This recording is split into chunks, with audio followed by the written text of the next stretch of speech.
zavatra roaloha no resantsika androany. Voalohany dia ny mahakasika ny fizotrany fikirakirana ny voka-pifidiana. Aizao aizy tsika zao firy ny efa tonga, firy ny andrasana, firy ny PV de carence sy ireo antotanisa rehetra mety mahakasika an'izay. Ny zavatra faharoa resantsika dia ho ambarantsika eto ny vanim-potoana izay anaovana ny fampahafantarana ho fantatry ny vahoaka ny voka-pifidianana feno vonjomaika tamin'izao fiodinana faharoa zao. Ary ny zavatra fahatelo farany dia hoatsavaina amintsika eto ihany koa ny ainga avy amin'ny fangatahan'ny solotenan'ny candidat ary no amafisiny ny avy eo anivon'ny fitsarana avy momba lalam-panorenana ny amin'ny fitondrantsika lafin'ny mangarahara tanteraka amin'izao fikirakirana ny voka-pifidianana izao. Ny voalohany ary dia mahakasika ireo antotanisa tsara ho fantatra mikasika ny fizotra ny fikirakirana ny voka-pifidianana eto anivon'ny vaomeram-pirenena mahaleo tena misahana ny fifidianana.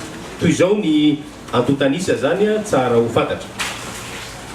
Amin'izao raha iresantsika zao ny SRMV na ny sampana mpanisavato eny anivon'ny distrika izay nahavoaray 100 isanjato ny antotantaratasy fitanana-tsoratra mirakitra ny voka-pifidianana avy ao amin'ny birao fandatsaham-bato rehetra ao anatin'ny distrikany dia misy 470.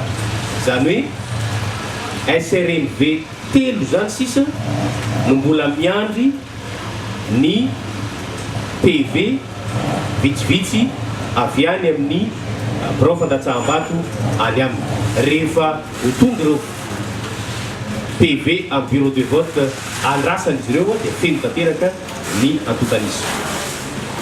Ny antotanisa faharoa amin'ireo SRMV 5.70 manerana ny nosy dia 420 no efa tonga amin'izao ora iresantsika zao. Zany hoe amin'ireo 5.70 SRMV amin'ny distrika 5.70 dia 420 no 420 no nahatonga ny antota-taratasy mirakitra ny voka-pifidianana efa vitan'izy ireo kirakira avy any amin'ny tsirairay avy.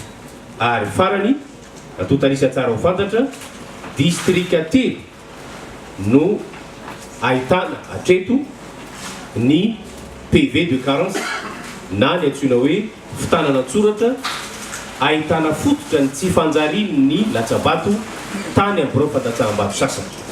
Ka amin'ireo distrika telo ireo dia distrika an'Amboasary dia misy PV de carence roa. Ny distrika ny Betroka dia misy PV de carence iray ary ny distrika ny Mampikony dia misy PV de carence roa. Ireo zany no antotanisa tsara ho fantatsika. Ary efa hitantsika raha teo atorinato moa zany fa efa mananika ny 900 isanjato mahery ny voka-pifidianana vita kirakira.